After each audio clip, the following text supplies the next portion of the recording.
Given the popularity of drum covers on social media platforms over the last decade or so, we are creating the most unoriginal content that we could possibly make. It's not a new idea. It got me thinking about the conversation that I see online so often. Right, they do somebody else's exact fill and they're not playing anything of their own. That if you spend all your time trying to learn how to play like somebody else, you're never going to develop your own style and you're going to be worse off for it. Just try to play different things, bro. Now, if you only try to learn how to play like one drummer, that's true. If all you ever do on the kit is try to play like Neil Peart and learn Rush songs, you're never going to be as good as Neil. And you'll never be better at anything that he wasn't already amazing at. But there's a major difference between trying to play like one player versus trying to play like a dozen players that all have different styles, different genres, and different approaches to the instrument. But limiting yourself to just a few genres, it doesn't do you any favors as a musician. For as long as I've been drumming, I've been inspired by countless drummers, and while it's not the only practice that I do spend a lot of time learning songs. If you can learn to play prog like Neil, and you can play metal like Eloy, and you can play funk like Dennis Chambers, and you can combine all of these things, then you can become just an absolute monstrosity Frankenstein drummer beast. And that's what I'm trying to do. And that's what I've been trying to do for a very, very long time. I think that if you pull inspiration from a myriad of different artists, try to break it down into aspects that you can replicate, try to pull inspiration from all of those things, and use that to develop your own sound. Let's jump right into section 1. I decided to take a simple groove. It's numbers 29 and 30 out of this book. The only difference is that the snare goes from the 4 to the end of 4, or the last 8th note. I don't necessarily play them A, B, A, B, A, B. I kind of mix it up, but those are the two grooves, essentially one groove that I'm pulling from here. Basically, if we play it with no feel at all, just try to be as robotic and gridded and non-expressive as possible, it might sound like this. You'll notice that I'm not really accenting anything, I'm not adding any ghost notes, and I'm trying to play it as staccato and quantized as possible. Also, none of the drums you're hearing are quantized or sample replaced or edited in any way. All natural drums with just a bit of mixing, compression, basic EQ, stuff like that. I decided to sit on the kit right behind me and play that exact groove, but as 16 different drummers. That list is as follows: Dennis Chambers, Nate Smith, Mike Portnoy, Matt Gastka, Matt Halpern, Blake Richardson, Mario Duplantier, Eloy Casagrande, Joey Jordison, Craig Reynolds, Clay, I don't know how to pronounce his last name, he's from Polyphia, JD Beck, Dave Weckl, Benny Greb, Alex Rudinger, and Chris Turner. You have some metal guys, some funk, something in between, something for everybody. Hi, babe. Even though the central groove has to be in there, the tempo, the phrasing, the articulation, the dynamics, the types of fills they would put in there is going to be very different. All right, it's time to hear this groove in a couple of different styles. We're going to start with Eloy, the current drummer of Slipknot, maybe the biggest metal band in the world right now. Eloy, it's just Eloy. When I think about Eloy, I think fast.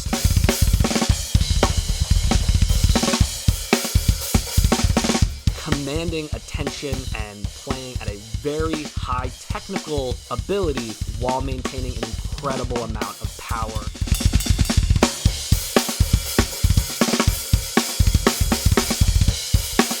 He's not as rigid and as gridded as some other metal drummers that we will hear later.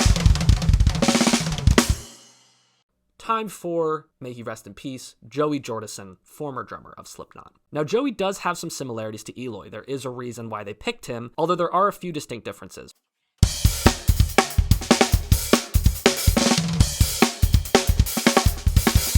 While Joey is very fast and very powerful, he's not quite as loud as Eloy is, but I do think that he compromises for that by being a bit faster, specifically on the singles on his hands. A lot of his fills are just running down from snares to toms, playing very, very, very fast 16th or even 32nd notes.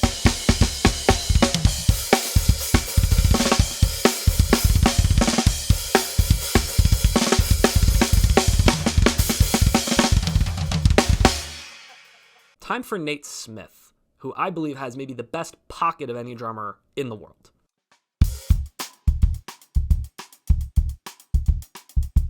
Now for Nate Smith, the groove is everything.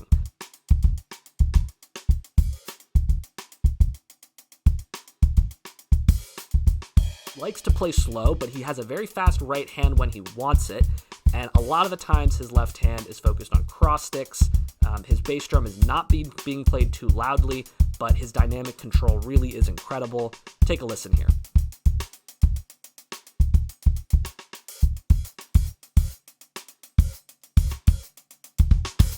Probably the youngest drummer on this list, and someone I'm really fond of, is JD Beck. He has a really unique style. It's super frantic. He plays with pretty quiet dynamics, but still maintains a very fast speed, specifically on his hands. He can also switch the time signature or the backbeat or the pulse at a moment's notice, and often does this many times throughout one song.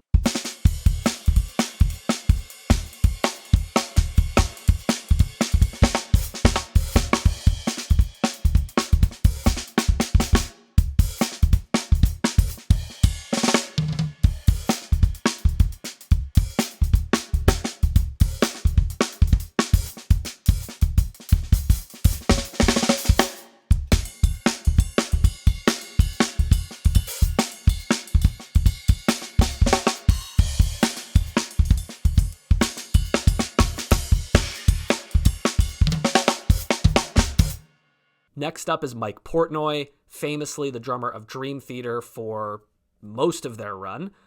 He is someone who approaches the drums as if he's always playing to 20,000 people, and he's in the midst of a 20-minute prog epic.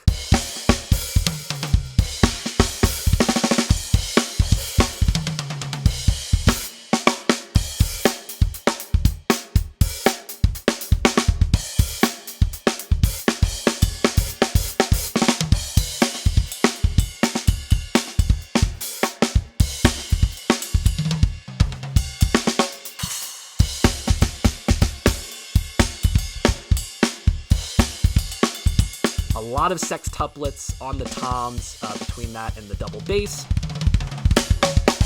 Swapping time signatures, doing some over-the-bar line stuff and other proggy things.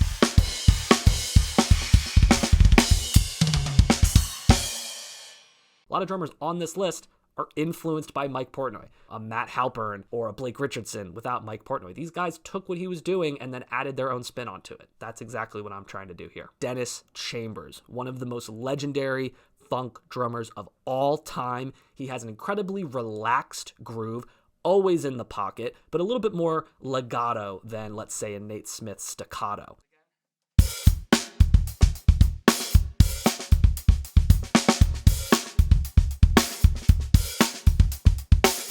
A lot of rim shots. He uses his open-close hi-hat to do a lot of accents, and he's always throwing in a ton of ghost notes and even some quick buzzes on his snare drum.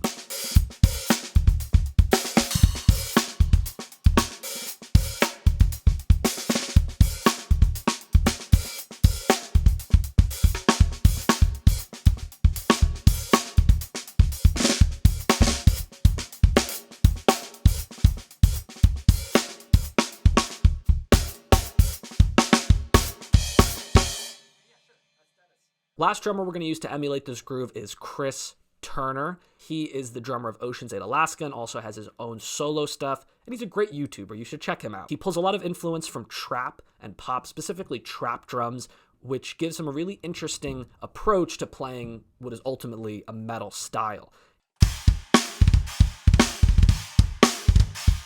When I think Chris Turner, I think mechanical, fast, precise, almost robotic. Dynamic control is out of this world. Every single note is exactly as loud as the one before it. Really hard to replicate.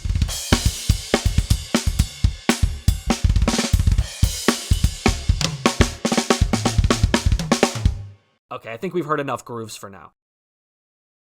Time for the open solos. A lot harder to do this than to just play a groove as one of these drummers, but I attempted all 16 of them nonetheless. Let's jump in with one of my favorite drummers of all time, Matt Halpern of Periphery.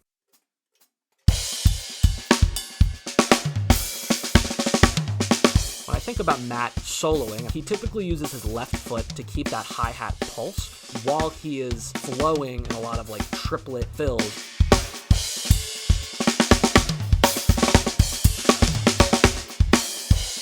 When he does throw in the double pedal, he's usually doing some kind of genty polyrhythm stuff. He's not going crazy fast, but rather focused on doing grooves and then throwing in, these fast little triplet bursts every once in a while.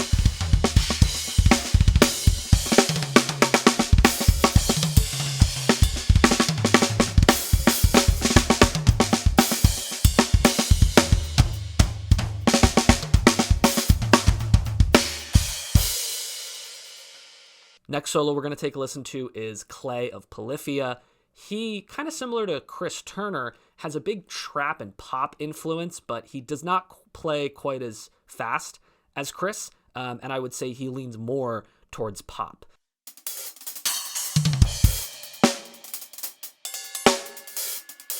He's often doing a lot of individual solo hits and accents, and by that I mean he's just hitting the bell, he's just hitting the splash cymbal.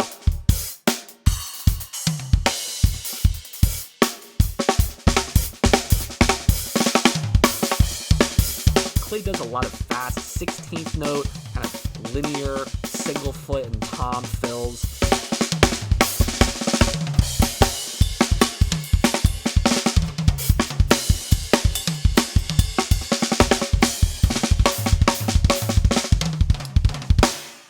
Next solo, one of my favorite drummers, and a really hard one to emulate, is Mario Duplantier of Gojira. He's funky in a very heavy way, kind of like Eloy. He does really put his whole body into it. You can see that he is pulling that hand up and he is smashing it back down. Mario has a bit more of a tendency to, I would say, tactically fluctuate his tempo. And what I mean by that is if he's playing his fast blast beats and then drops back to some 16th notes on the double bass, he'll actually drop the tempo maybe 10, 15 BPM. He has a really, really good understanding of the role that tempo plays in how to really elevate and escalate the movement of a musical piece. Here's my take at Mario. Don't roast me too hard.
Whoa there, don't be alarmed. I only look a little bit different because it's a few days after what you just saw. While editing this video, I realized that there's one drummer I forgot to talk about, and his name is Craig Reynolds. He is known most for his work as the drummer in Stray from the Path, and also, arguably more so, his role as the face and the brains of the Downbeat podcast, merchandise line, and associated businesses. He has his own supplements now. Craig is a drummer I'm really fond of, in particular because he focuses on groove despite playing in a metal context. He does have a history playing in technical and progressive death metal bands, and he has a lot of chops to back it up, but at the same time, his main focus, at least in his work with Stray from the Path, is by being a really solid backbone and providing a lot of groove and just a touch of swing to everything that he does despite playing primarily metalcore and hardcore music.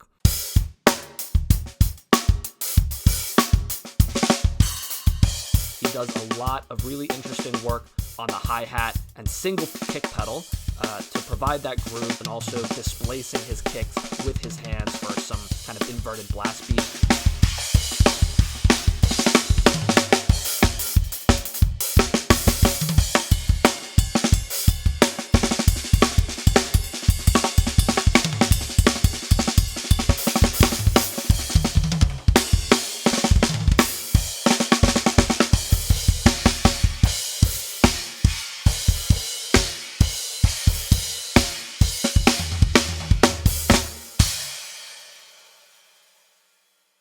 Next up is Dave Weckl, maybe the GOAT of all drumming ever. He really is one of the most fluid and creative drummers I've ever heard. The most unreal dynamics. I don't know anyone else, certainly no one on this list, that can go from as quiet to as loud and back in a fluid movement. He's capable of playing these mind-bending things, technically extremely difficult, but doesn't rely on that. Most of the time, he's just playing super in the pocket, throwing in these nice little fills that are very musical. Everything he does is very musical. This was one of the hardest ones for me to do. Here's my take on Weckl. Instantly in the pocket and smooth and creative with really good dynamics. It's so easy.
Back to metal, I wanted to talk about Alex Rudinger, a really great guy, someone who I've taken a lesson with in the past, super good dude.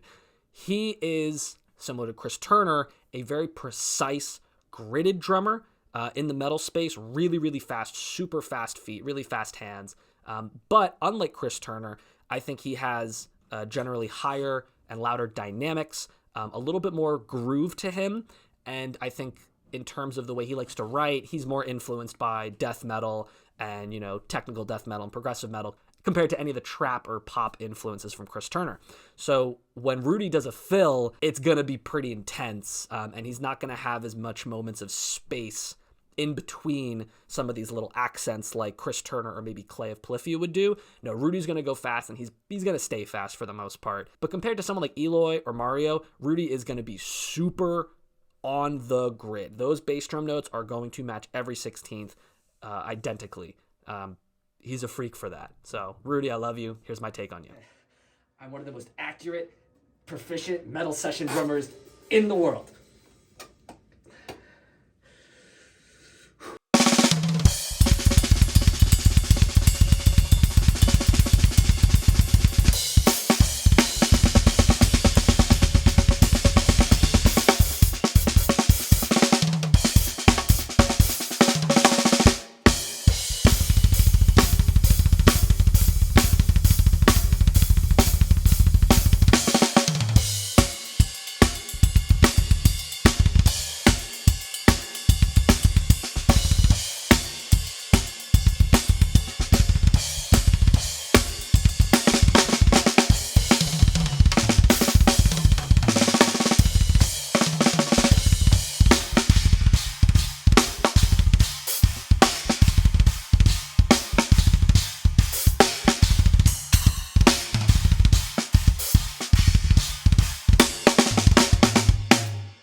Benny Greb, maybe kind of an underrated drummer in the community.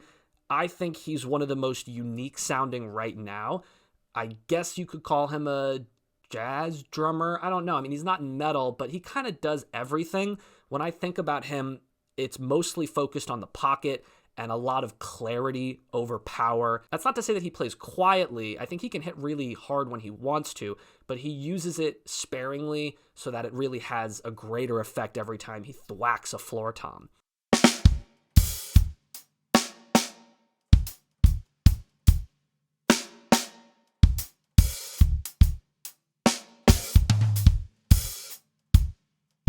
Benny Greb leaves a lot of open spaces. He will let a whole half measure go by, just so that when he comes back on the 1 or on the 2 doing something kind of wonky, that backbeat hits even harder, or that crash on the downbeat hits even harder. He has simple yet creative phrasing.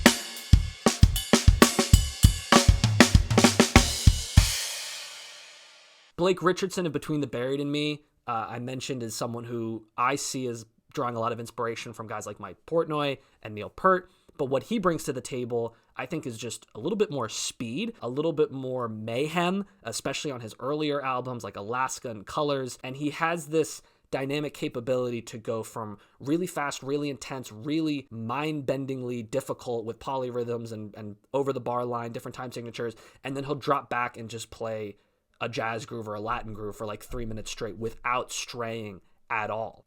He's a tough drummer to try to play like. He's one of my favorites of all time.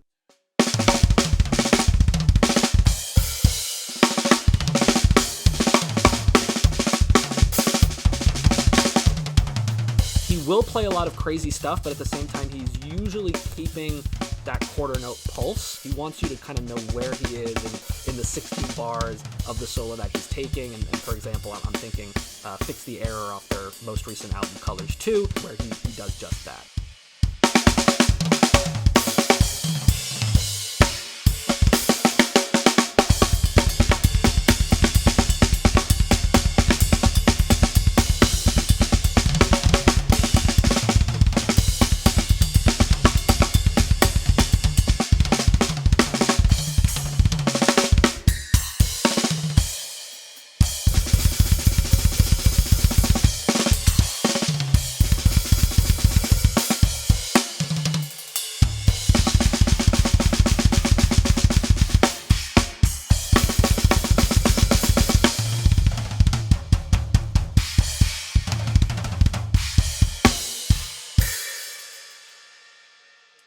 Last on the list, it's Matt Garska. I'm wearing an Animals as Leader shirt for a reason. I think Matt Garska is the greatest drummer right now. Not necessarily the greatest of all time, but like right now, his playing today, I think is better than anybody else doing it right now. He embodies everything that I want to be in a drummer. Everything that I just mentioned about all of these other guys, I think Matt can do. This one's going to go the longest. It's my last one. I'm going to try to flow and stream from the ether, as he says, and my goat. He's my fucking goat, so I'll try to pay homage to him. Come on. Come on.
Time for section 3.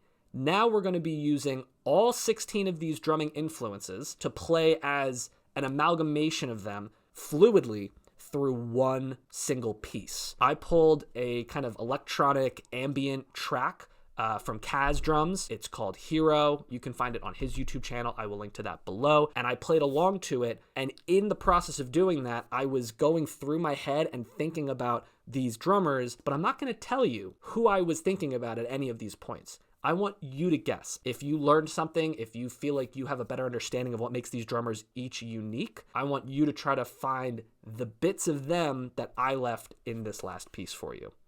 Thank you for sticking through to the end. I hope you enjoy this, and I'll see you next time.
By this point in the video, you may have noticed that all 16 of the drummers I've been imitating are men. Sexism, misogyny, very real things in our world, and that extends into the drumming and music community at large. I think particularly with drummers, people constantly leave women out of the conversation, and apparently I have done just that. It wasn't until I was editing this video that this occurred to me, and I felt it necessary to shout out some of my favorite female drummers that I think you should really look up if you have not heard of them. Sarah Thawer, Anika Nilles, Camille Bigeault, Senri Kawaguchi, and Sheila E. There are plenty more, but if you haven't heard of any of them, please check them out. And make sure to leave some space at the table for any of the women in your life that are taking an interest in drumming. It's for everybody. Thanks.